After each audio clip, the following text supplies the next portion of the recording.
momento tan especial, el rol del Estado y sus intervenciones vuelven a estar en discusión. ¿Qué es el Estado? ¿Qué tan presente tiene que estar? ¿Hasta dónde llega su responsabilidad? Vamos a estar analizando una forma de poder centralizado, con múltiples maneras de ejercer la autoridad. Hoy, en La Letra Chica, Estado. ¿Estás?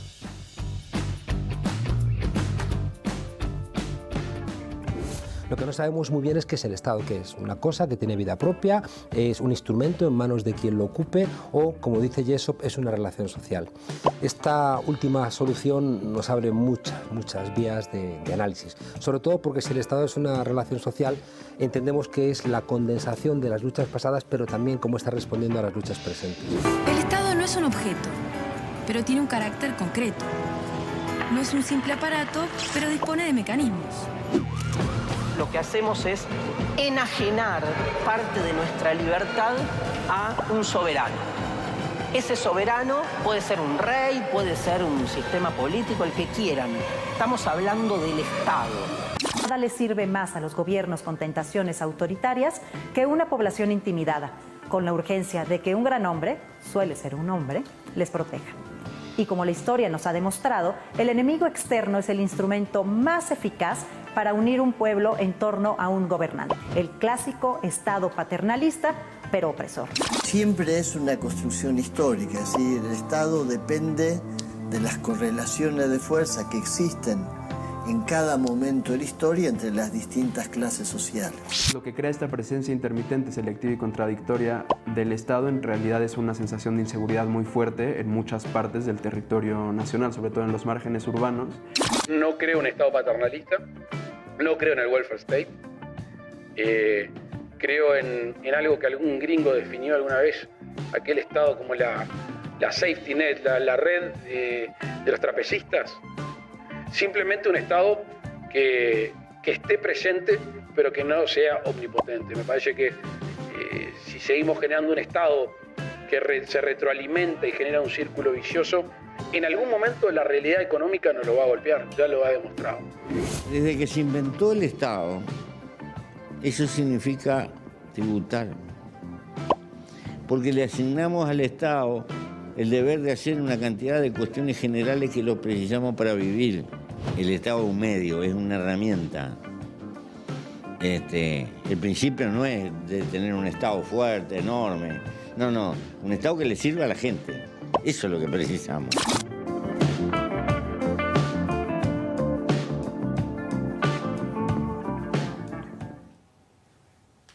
13 minutos pasan de las 8 de la noche. Bienvenidos a La Letra Chica. Bienvenida, Denise. ¿Qué tal? Buenas noches. El Gobierno Nacional comunicó ayer medidas con el objetivo de enfrentar las consecuencias de esta pandemia y lograr frenar el número elevadísimo de contagios. No fueron pocas las voces que de diferentes sectores manifestaron la insuficiencia de esas medidas y el no cumplimiento de propuestas hechas con anterioridad por organizaciones vinculadas a la salud y a la ciencia. Sin dudas que en este momento en que tanto se necesitan las políticas, el rol del Estado está en discusión. En varios de nuestros programas tratamos de distintos puntos y hay una persona que fue muy insistente en que tratáramos el Estado y para eso le vamos a darle bienvenida a nuestro columnista Álvaro Padrón, a La Letra Chica. ¿Qué tal? ¿Cómo ¿Te están? hicieron caso, Álvaro? Bueno. ¿Viste? No lo repitan, por favor. Bien. Bueno, Álvaro, te queríamos preguntar para empezar qué es lo que está pasando en este momento y por qué se instala esta discusión entre el Estado, la sociedad y la presencia del Estado. Bueno, en realidad es un tema ineludible de siempre, ¿no? Acabamos de ver testimonios que muestran en muchas épocas que el tema es recurrente, va, vuelve, tiene momentos más o menos intensos. El final de la década del 80, toda la década del 90, este tema fue central, recuerdan, es lo que algunos llaman la primera ola neoliberal. Lo asociamos mucho a Margaret Thatcher en Inglaterra, a Reagan en Estados Unidos, y si venimos a América Latina, recién veíamos a muchos argentinos, Menem, Saúl Menem fue paradigmático, pero el gran caso fue Chile, ¿no? Pinochet primero y luego la recuperación de la democracia, que puso en discusión el Estado, sobre todo con una palabra que luego se volvió muy común y la entendemos todos, ¿no? Para hablar claro, las privatizaciones. Es decir, dejar ese rol del Estado y pasarlo al mercado. Entonces es una discusión de siempre, ¿no? Y aquí tuvimos nuestro capítulo, acabamos de ver a la presidenta actual, su padre, siendo presidente, Lacalle Herrera, vivió esa época y fue muy intensa su política en relación a esto, porque al final, y alguien lo dijo allí, es un tema ideológico. A pesar de que se niegue muchas veces, no hay nada más ideológico que decir que uno practica una política sin ideología, ¿no? Entonces, luego vino la década progresista, se fortalecieron políticas públicas y parecía que el tema entraba como en una especie de siesta donde no se debatía, y ahora vuelve. Y por eso mi insistencia, porque en realidad lo trae la pandemia. Lo trae la pandemia con preguntas como la que ustedes hicieron y las que hemos venido haciendo en los programas, ¿no? ¿Qué papel le toca al Estado en medio de esa pandemia? ¿Qué papel le toca al Estado con la salud? ¿Qué papel le toca al Estado? Y esa fue la última columna que estuvimos aquí, en donde yo estuve presente, en cuanto a el gasto, la inversión para lo que es la crisis económica que deviene de la pandemia. Entonces, vuelven las mismas preguntas. ¿Quién lo hace? ¿Cómo lo hace? Yo tengo ya una conclusión que además es bastante generalizada en el mundo, que es que le está yendo bien a quienes tienen estados fuertes. O sea, esta conclusión empieza a recorrer, yo diría, casi todo el planeta. Por eso también, cuando discutíamos el tema de los gastos públicos y veíamos que Uruguay estaba tan bajo en esa lista, aparecía la pregunta de qué hacen los estados para atender esas situaciones. Y eso depende, en primer lugar, como esta conclusión que yo decía, de que donde hay estados fuertes, modernos, capaces de intervenir, les está yendo mejor, pero aún donde hay estados fuertes se puede tomar la decisión de no intervenir, que es el caso de Uruguay, que también decíamos en aquel programa, de alguna manera está a contrapelo de lo que está pasando en el mundo, porque tiene los instrumentos para desarrollar una política, para intervenir, para actuar, pero decide no hacerlo. Y esta es una discusión muy fuerte, porque de alguna manera vamos contracorriente, pero al mismo tiempo, independientemente de la discusión económica y de las medidas y demás, hay un asunto por atrás que es dejar a la gente haciéndose cargo de sí misma. Y este es un asunto muy profundo. Esta idea de que los problemas se resuelven individualmente, asociado a la idea de libertad. Entonces el Estado no se hace cargo y lo defiende con la idea de yo no intervengo, yo dejo libre lo que está pasando. Sin embargo, en el fondo, lo que está pasando es eso, no hacerse cargo. Pero bueno, eso es ideológico, Álvaro, y sin duda las políticas públicas son una forma de intervenir en la vida de la sociedad, y el Poder Ejecutivo es uno de los poderes que las diseña y las gestiona. Así que si les parece a todos, para conversar sobre esto nos vamos a ir con nuestro móvil, con el expresidente José Mujica. Mujica, buenas noches, gracias por estar en La Letra Chica. Buenas noches, un gusto saludarlos. Mujica, vamos a hablar del Estado en todo el programa y en su calidad de expresidente. Queríamos saber para usted cuál es el rol que debe cumplir el Estado y el Estado uruguayo y cuál es el grado de nivel de intervención que tiene en nuestra vida como sociedad.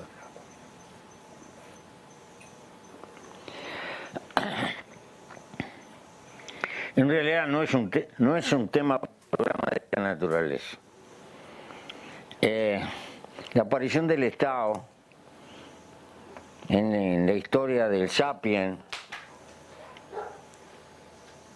siempre refleja de alguna forma la existencia de clases sociales de diferencia, de desigualdad. El Estado es un instrumento de poder, pero paralelamente la evolución de nuestra civilización, el desarrollo del conocimiento, de la ciencia, etcétera, ha desatado sociedades que son cada vez más complejas. Y entonces lo que le atribuíamos en primer término al Estado, le han aparecido otras cargas, porque es notorio que la economía de mercado va dejando al costado del mercado ganadores y perdedores, y por una mínima cuestión de empatía humana, alguien se tiene que encargar de las cosas que afectan a nuestra humanidad y que no puede resolver el mercado. Entonces le han aparecido en un conjunto de funciones, esa cosa que llamamos los bienes públicos, que en realidad le ponen el tono a una sociedad y que naturalmente también expresan contradicciones, porque el Estado está construido por seres humanos, gente que trabaja, y desde que los humanos existimos arriba de la tierra, tenemos un instinto de caminar hacia el menor esfuerzo, siempre que nos sea posible. Y aparece esa enfermedad que es vieja, que se llama burocratismo, que también existe en la esfera privada, pero que el Estado ofrece las condiciones. Y esta contradicción, que hay que aceptarla y que existe, ha servido como un elemento para desarticular al Estado y dejar por el camino las funciones que tienen que ver con la construcción y el mantenimiento de los bienes públicos. Los defectos humanos que tenemos, los humanos, hacen que se los atribuyamos a la institución. Y el problema es otro. Voy a ser más claro. Las empresas transnacionales andan buscando en el currículum de las universidades los más calificados para componer su alta burocracia. El Estado no se preocupa de formar su gente, ni de establecer las exigencias que vayan seleccionando a la gente de quien se siente servidor público y tiene el honor de ser servidor público. Y entonces esto produce un efecto político que bombardea la idea de Estado, pero que en el fondo no resuelven los problemas que el mercado no va a resolver porque no tiene interés en resolverlo. Mujica, hay quienes hablan del estado de bienestar, hay quienes hablan de la economía, de la felicidad. ¿Se puede decir que las políticas públicas y el propio Estado tienen como fin lograr el bienestar o la felicidad? Y si fuera así, ¿cómo se logra esto? No quiero poner en la misma balanza bienestar con felicidad. ¿Cuál es la diferencia? Porque a veces puede coincidir. A veces puede coincidir y en otras no. La felicidad es un equilibrio personal. Es eso que te hace al amanecer dar gracias a la vida y vivir con ganas. Y el bienestar se suele confundir con la vidriera del shopping,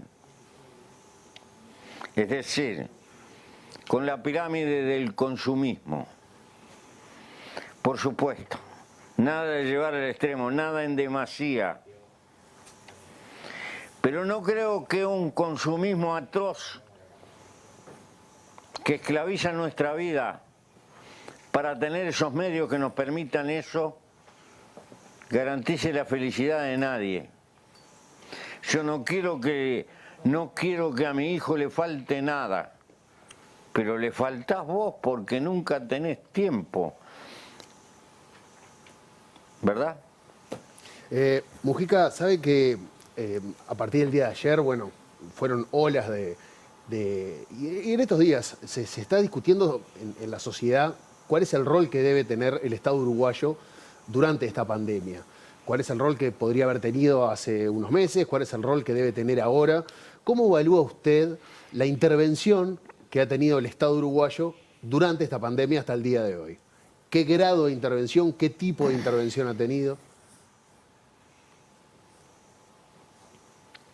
Yo creo que al principio, no sé si el Estado estuvo bien, pero indudablemente, si comparamos con el resto de lo que pasaba en la región, nos vino bastante bien.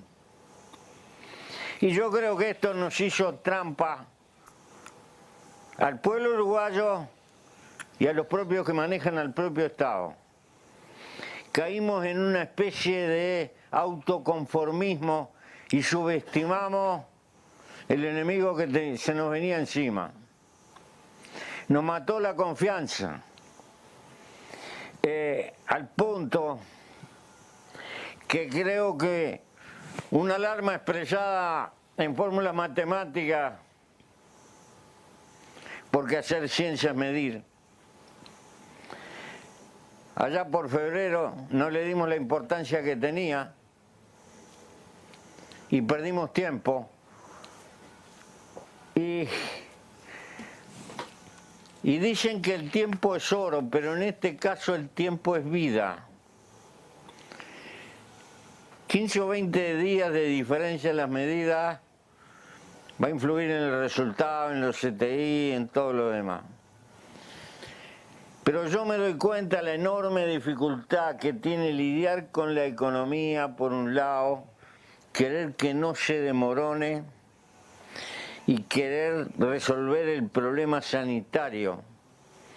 Es como atar dos moscas del rabo, es muy difícil. Y ese afán de cuidar la economía, que es humano y que es comprensible y que está en la cabeza de mucha gente, nos hace percibir la realidad más con deseo que con la realidad misma. Subestimamos las dificultades. Es increíble que sabiendo lo que pasaba en Brasil, sin embargo, bueno, presionado por la necesidad económica, se abrieron los shopping y se establecieron cosas paradojales, comercios cerrados en Santa Ana y los shopping abiertos en Rivera, y claro, no estamos comiendo un garrón que Dios me libre. Es muy difícil y yo sé que está el margen de estrechez económica, pero creo que los que tenían un ingreso relativamente potable y más importante debieron haber sido coercitivamente convocados a contribuir a una mayor disponibilidad de medios para atender más eficazmente los desbarajustes que la economía no podía atender. Eso está un poco en la misma línea de lo que planteó el expresidente Sanguinetti, de pedirle a los privados, sobre todo, que va un poco en la línea de lo que planteó el expresidente Sanguinetti en este comunicado del Partido Colorado, que de alguna manera tiró arriba de la mesa lo de poder pedirle a los privados, sobre todo a los más beneficiados económicamente, que colaboren. Yo creo que acá hay una limitación de carácter ideológico en manos del Poder Ejecutivo, porque en definitiva, decimos el Estado, sí, pero el Estado está manejado por seres humanos que tienen su manera de pensar, su realidad de ver, y naturalmente van honestamente a funcionar de acuerdo a los parámetros que tienen. Es así, por eso se dan estas contradicciones. Y unos vemos la realidad de una manera y otros la ven de otra. Una de las cosas que planteó el presidente Luis Lacalle Pou durante la pandemia es que el Estado no es el que saca adelante a la población, sino el particular. ¿Qué piensa de esta visión?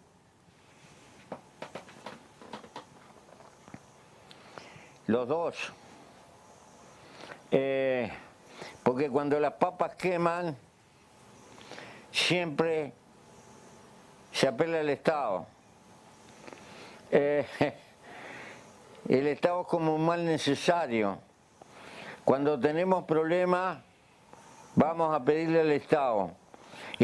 Pero cuando el Estado nos cobra impuestos, ¡ajá!, maldecimos.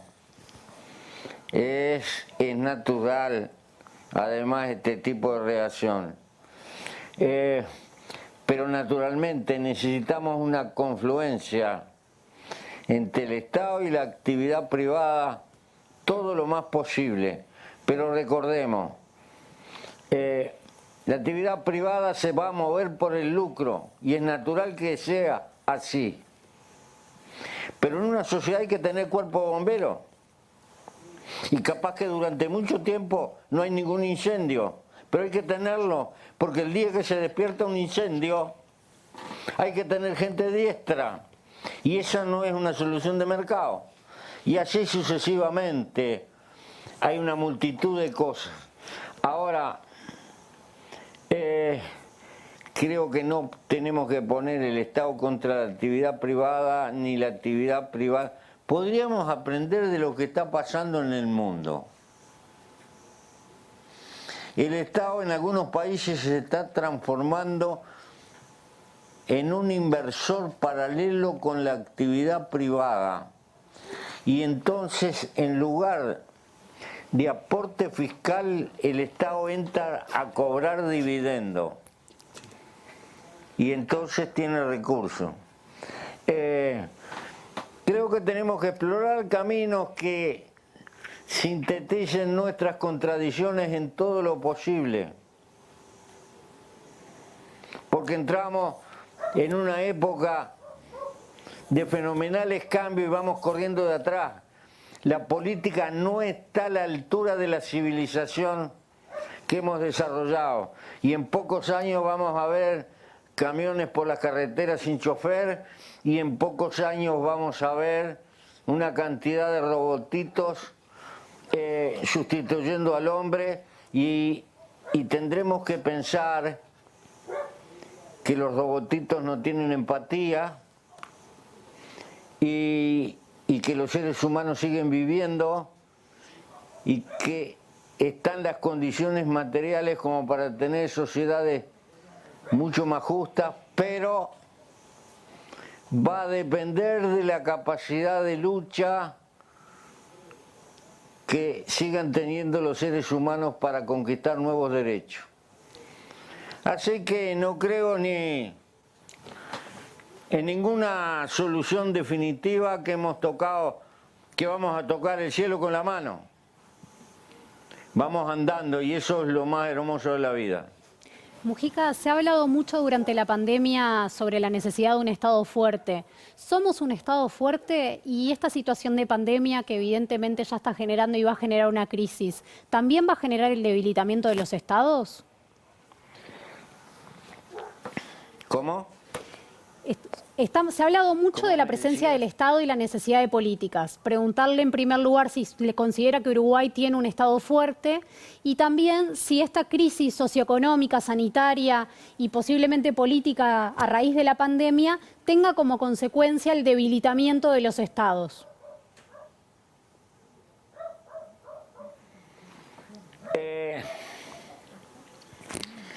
Eso que llaman neoliberalismo, en realidad, para hacer sus cambios estructurales, también apela al Estado como herramienta. Una cosa es el Estado como institución, y otra cosa el rumbo que llevan esas instituciones por el punto de vista de quienes están manejando la herramienta Estado. El Estado no es ni bueno ni malo. Tiene defectos como cualquier construcción humana, pero puede tener virtudes. Había unos viejos emperadores de la dinastía Qin que elegían a los hombres, a los jóvenes más inteligentes que encontraran en el reino, aunque fueran hijos de pobres campesinos.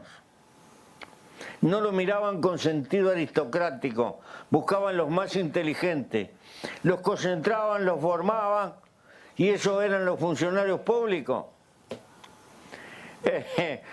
Por supuesto.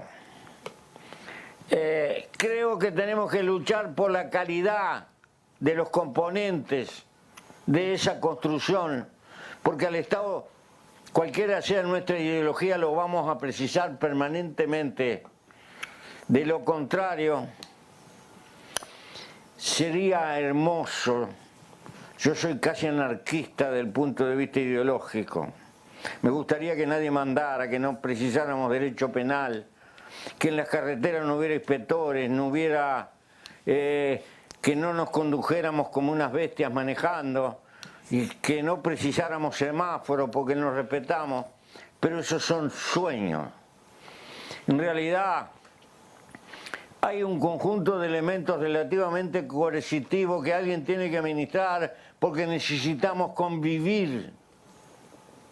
Y convivir significa hacer viable la existencia de la sociedad con gente que tiene intereses, pareceres, inclinaciones, a veces muy diferentes.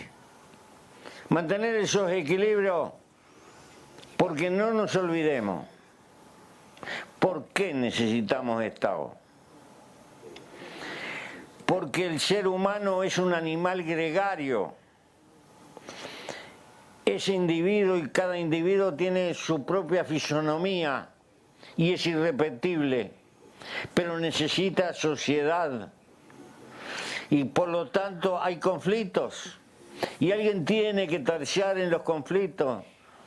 Por eso aquella vieja afirmación aristotélica, el hombre es un animal político y necesitamos el Estado que en alguna medida atempere y regule esas inevitables contradicciones reales que hay en nuestra sociedad, porque necesitamos ese capital común que se llama la sociedad, que multiplica la cooperación y que nos hace posible vivir. Más claro, tengo amigos en pila y compañeros, pero si me ataca el corazón preciso un cardiólogo. Y si el cachilo no me anda y no arranca, preciso un mecánico. Y si el techo se me llueve, preciso un albañil. Y así sucesivamente. ¿Y quién me da eso? La sociedad, las diversas individualidades que componen la sociedad y están luchando por su vida. Y ahí hay conflicto, que esto y que el otro. Bueno, por eso precisamos la herramienta Estado. Y ese conjunto de instituciones que ha ido levantando la civilización humana para hacer posible la convivencia. Entonces, valdría más discutir cómo logramos conformar mayor calidad en la herramienta Estado.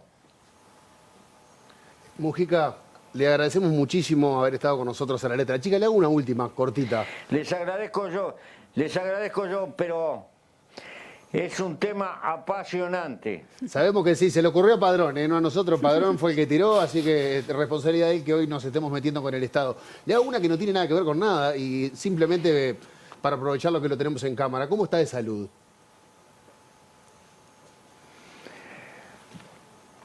Bueno, no levanto mucho el capó porque si no me aparece de todo.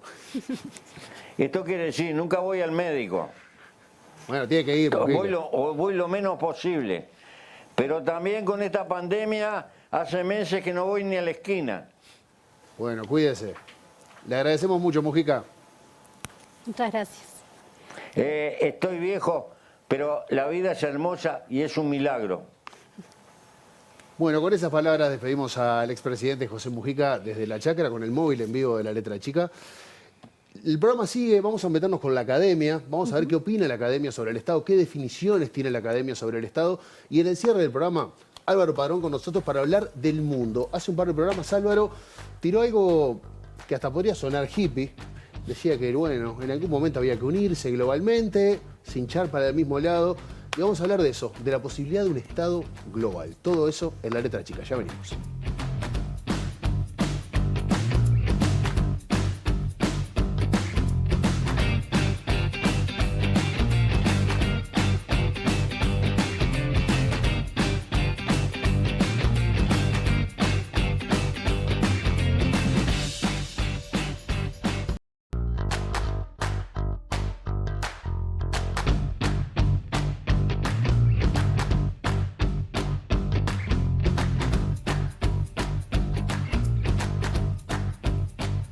45 minutos pasan de las 8 de la noche, seguimos en vivo en La Letra Chica en TV Ciudad y siempre intentamos meternos un poco en la letra chica de las cosas y siempre intentamos preguntarle a los que saben.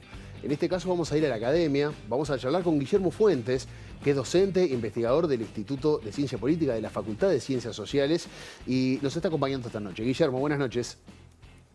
Buenas noches, ¿cómo andan? Bienvenido, Guillermo. Gracias. Arrancamos con una que no sé si es de las fáciles o de las difíciles, pero ¿qué es un Estado? ¿Qué se considera hoy un Estado? Bien. Te voy a arrancar con definición que damos en clase en la facultad. Me encanta. El Estado moderno, digamos, la definición más común es entenderlo, como decía Juan Carlos Monedero en el video del inicio, como un conjunto de relaciones sociales, pero también de instituciones que están respaldadas por un sistema legal y que a partir de ese sistema legal regulan, controlan un territorio determinado y a la población que está ahí dentro. Pensemos en Uruguay y su territorio, digamos.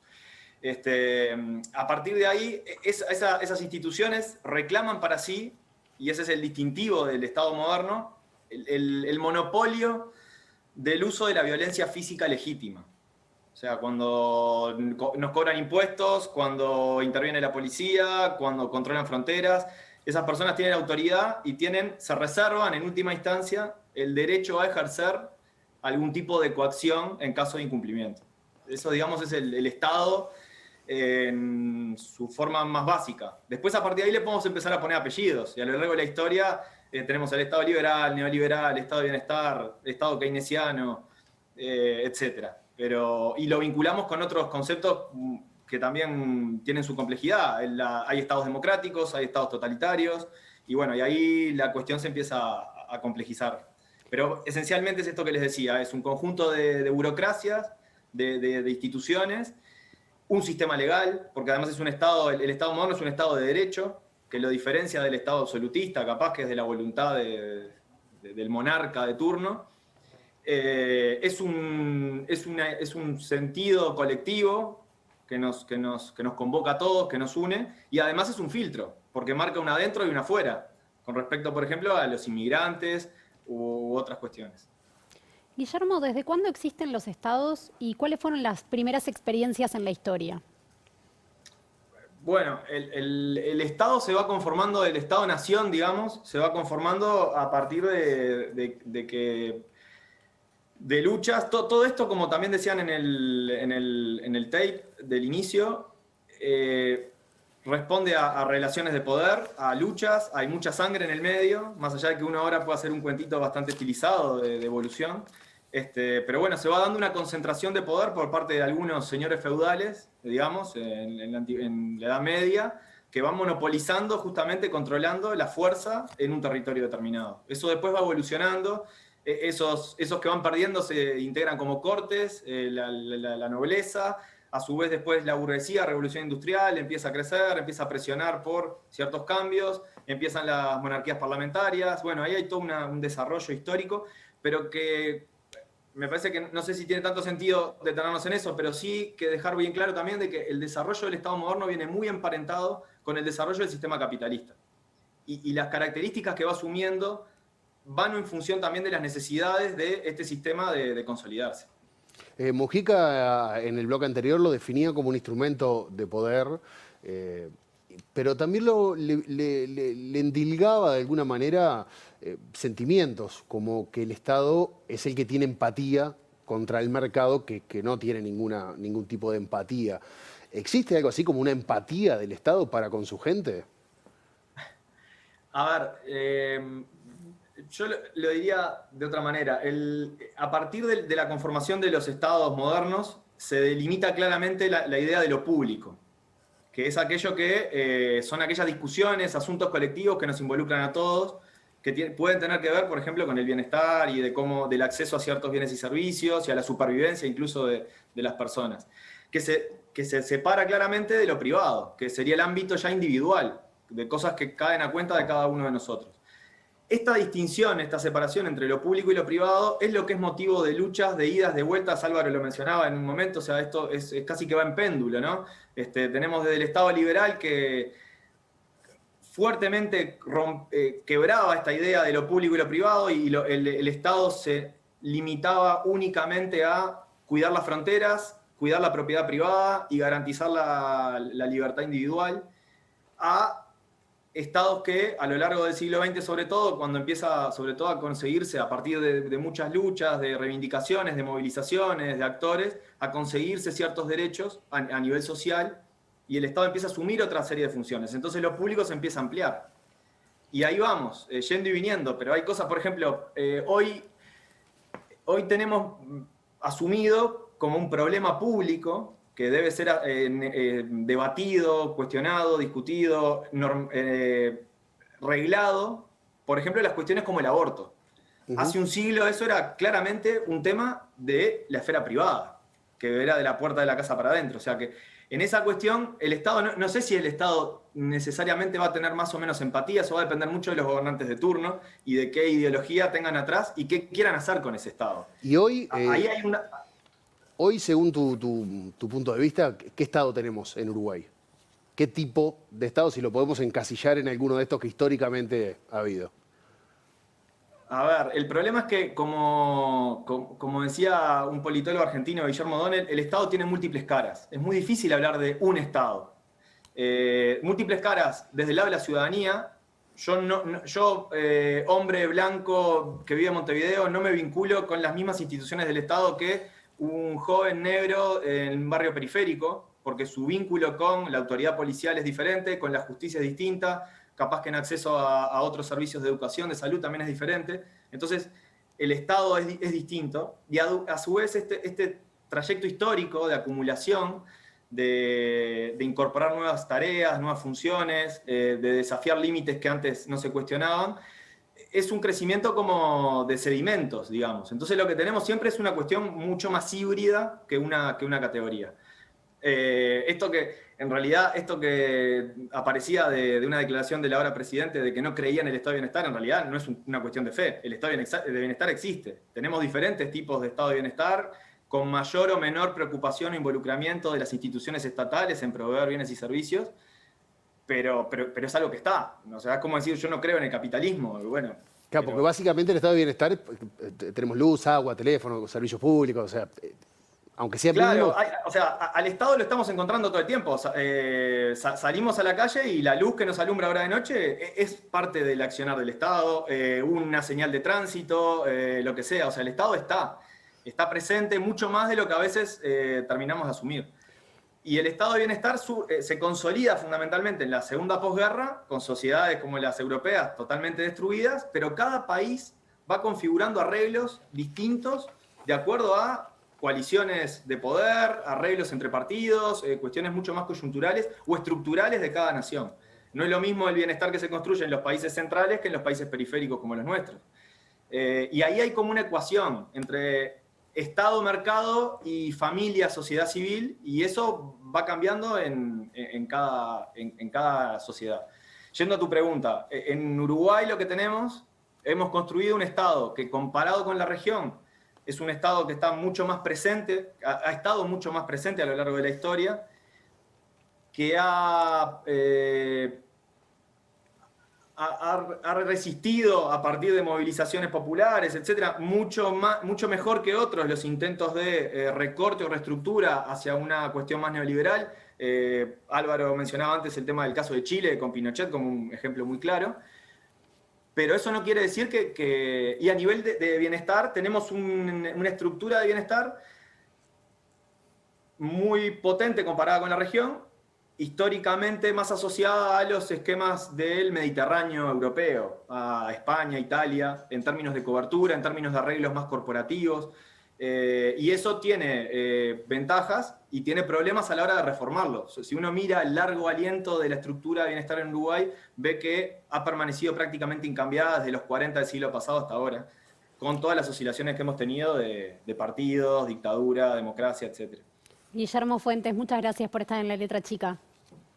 Bueno, un placer. Muchas gracias. Vamos a ir a la tanda y en el próximo bloque volvemos a recibir a Álvaro Padrón, el culpable de que estemos hablando hoy de todo esto. Sí, se va a meter con el mundo. Vamos a hablar de, más o menos, tenemos una definición clara de qué tipo de estados hay, pero vamos a ver si podemos hacer algo de futurología y ver qué tipo de estados se vienen.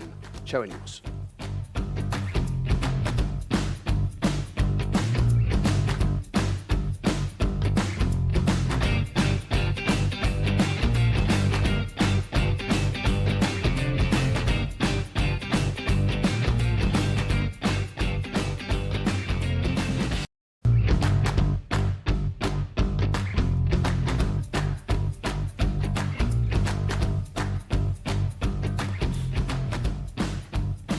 58 minutos pasan de las 8 de la noche y para retomar el tema vamos a hablar con el culpable de todo esto, Álvaro Padrón, nuestro columnista, para aportar un poco la mirada internacional y también comprender un poco si lo que pensamos lo pensamos solamente uruguayas y uruguayos o es una discusión internacional. ¿El Estado es un asunto en discusión en estos momentos o es algo que nosotros estamos rondando mucho?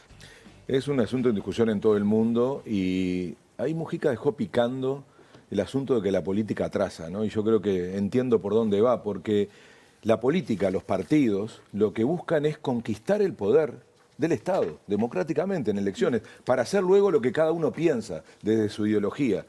¿Y por qué yo creo entender lo que dice Mujica con que la política atrasa?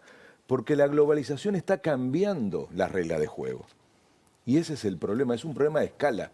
Mientras los partidos, la política, la democracia funcionan en el Estado nacional, la globalización instaló actores supranacionales que juegan en otra cancha.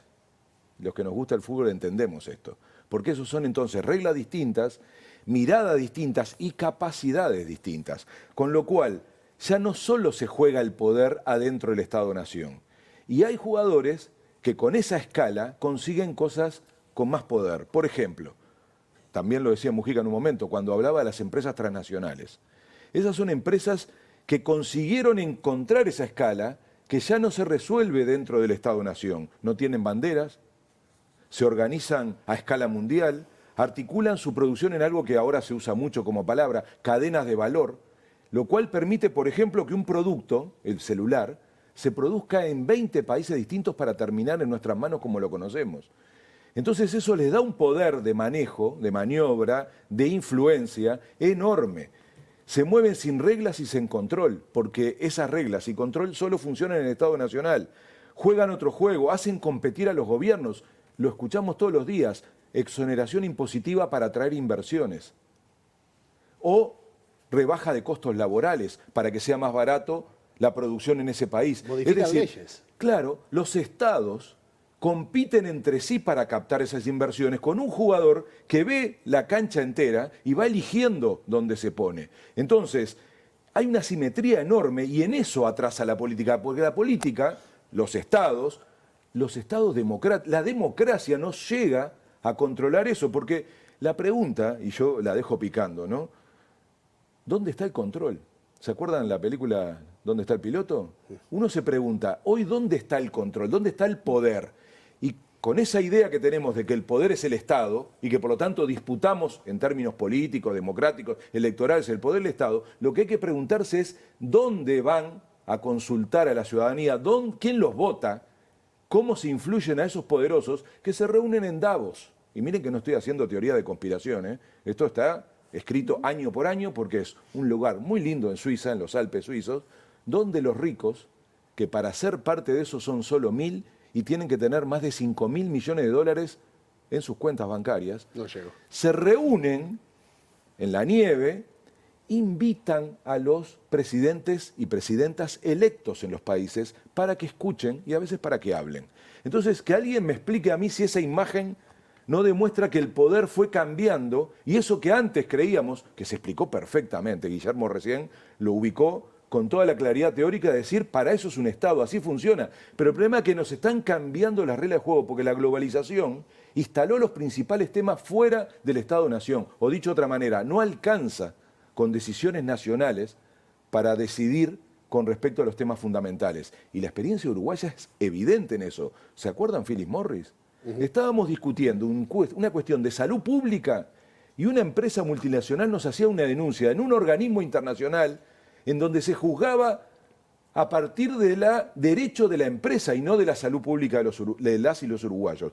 ¿Qué quiero decir con esto? Se firman tratados de protección de inversión que luego cuando se tienen que laudar, nos fue muy bien y salimos, pero miren que el 80% de esos juicios los pierden los estados, frente a un poder gigantesco, con lobbies, con abogados, con buffet, que lo que hace es imponer una lógica que ya no se resuelve en el Estado-Nación. Esto quiere decir que tienen que desaparecer. El otro programa de La Patria fue fantástico, y yo lo ato. Es que no hay más soberanía, que no hay identidad nacional. No, todo eso tiene que seguir funcionando como una lógica que organiza lo local. Pero si no conectamos con lo global, la va a quedar el planeta. frase de Soros, maravillosa, ya muy viejo, ¿no? Él dice, nosotros no sabemos parar. No sabemos parar, los ricos. Sabemos hacer plata, pero no sabemos parar. Alguien nos tiene que poner límites. Es la mejor confesión que yo he escuchado para explicar esto, de que ese límite no es en el Estado-Nación, que tiene que hacer lo suyo, pero, tu pregunta, los estados tienen que juntarse para construir algo nuevo. La ONU fue ese intento para conquistar la paz. La ONU se crea para recuperar la paz en el mundo y evitar la guerra, pero ahora tiene que ser para controlar un poder muy superior al que tienen los estados nacionales, incluso los ricos. Pero no estamos tarde para eso, Álvaro. Es tarde. La pandemia rompió los ojos. Pero me acaban de mandar un mensaje. Vos estás proponiendo algo así como un conglomerado de estados que de alguna manera funcionen como fusibles a la hora de controlar a estas empresas gigantes que son las que básicamente mueven los hilos de las inversiones a nivel mundial. Es una fantasía, es muy difícil. No nos pusimos de acuerdo en comprar vacunas para resolver es bueno una que pandemia. pongas el tema de las vacunas, pero ahí tenés la demostración de la asimetría de poder. Están haciendo lo que quieren los laboratorios, con patentes que fueron elaboradas con recursos públicos de los países. Miren el lío de Europa. Europa dice, nosotros pusimos la plata para que existiera la investigación y ahora resulta que las empresas no nos garantizan. Es una gran hipocresía en el mundo. El problema es que cada uno pretende salvarse solo. Y hay que hacer ese cambio, por eso la política atrasa. La política tendría que definir el rumbo de estas cosas. Y eso no es en contra del mercado. Es decir, que así como en los estados nacionales se genera ese equilibrio del que hablaba Mujica, necesitamos recuperar ese equilibrio a escala planetaria. Porque los temas que están sobre la mesa son demasiado graves. Esto lo están entendiendo los grandes ricos, que cuando pasan a la parte más filosófica, empiezan a decir, bueno, hay que poner plata para equilibrar el medio ambiente, para evitar la migración. Y por eso necesitamos que eso no dependa de personas, sino de colectivos democráticos, que son los estados, que en su versión supranacional, aunque a algunos les moleste esta palabra, es la única forma de que vamos a recuperar soberanía que ya perdimos. Cuando algunos me escuchan y dicen, bueno, está hablando de una especie de locura de la globalización. No. Eso no nos hace perder soberanía, es una forma de recuperarla porque ya la perdimos. Y no nosotros los pobres uruguayos que somos tres gatos locos.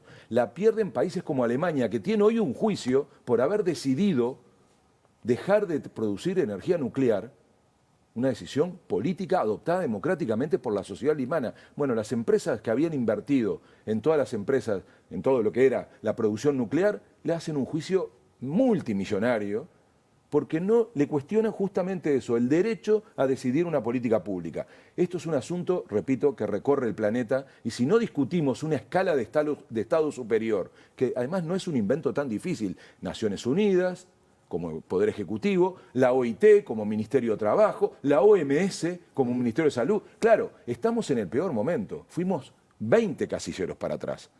Y hay que recuperar un debate para hacer que ese Estado, que tiene que mediar entre las personas para hacer posible la sociedad y la convivencia, para que no haya desigualdad. Ese Estado tiene que tener una escala superior a la nacional, si no, vamos a estar en problema. Todo lo que discutimos hoy tiene que tener ese vuelco para que además de seguir funcionando en la lógica nacional, tenga una capacidad de influir lo que nos pasa en el planeta, que además es nuestro planeta, el de todos. Yo confío mucho en las próximas generaciones, porque estoy convencido que esto lo entienden más. Te salió el John Lennon de adentro. Pero es que los jóvenes creen en esto porque ya están más acostumbrados a sentirse ciudadanos del mundo. No les importa tanto otras categorías, hasta porque la comunicación genera eso. El transporte, o sea, y tenemos que hacernos cargo que la casa es una casa común y que la podemos reventar todos juntos. Y es la primera vez en la historia de la humanidad que eso es posible, que un ser vivo del planeta es capaz de destruir el lugar donde vive. Bueno, eso es lo que hay que evitar y eso no se resuelve país por país, se resuelve con una decisión colectiva y con un gobierno común, global, que le saque a estos 5.000 que se reúnen el poder que hoy tienen. Álvaro, hablabas hace un ratito sobre quienes conquistan el poder a través de formas democráticas. ¿Para qué quieren, y qué eso significa administrar el Estado? ¿Para qué quieren administrar el Estado aquellos que en realidad creen que el Estado debe reducirse al mínimo? Bueno, porque sigue teniendo una capacidad de ejercer influencia y en muchos casos para retirarlo incluso, para evitar que regule. Entonces, esa palabra la usamos muy poco hoy, regulación. Y es una de las, digamos, tareas fundamentales del Estado. Por eso yo insisto, hay regulaciones que hoy se necesitan a otra escala. Muchas veces quienes pretenden influir desde el poder económico, que ya lo tienen, el Estado es justamente para dar un paso más y poder quitar regulaciones, definir con su ideología una visión de cómo tendría que funcionar la sociedad. Entonces, es una cuestión de poder. Pero yo repito, cuidado con seguir creyendo que estamos jugando el juego fuerte solamente ubicado en el Estado Nacional. Cada vez más los partidos se han dado cuenta que esa disputa, que es la razón de ser de la política, que es acceder al poder del Estado a través de elecciones, esto vale para la izquierda, para la derecha, para el centro, para los militares. El objetivo es acceder al poder del Estado para ejercer políticas públicas. Bueno, sean del perfil más intervencionista o menos. Eso cada vez tiene menos sentido. Lo que pasa es que no hay partidos planetarios.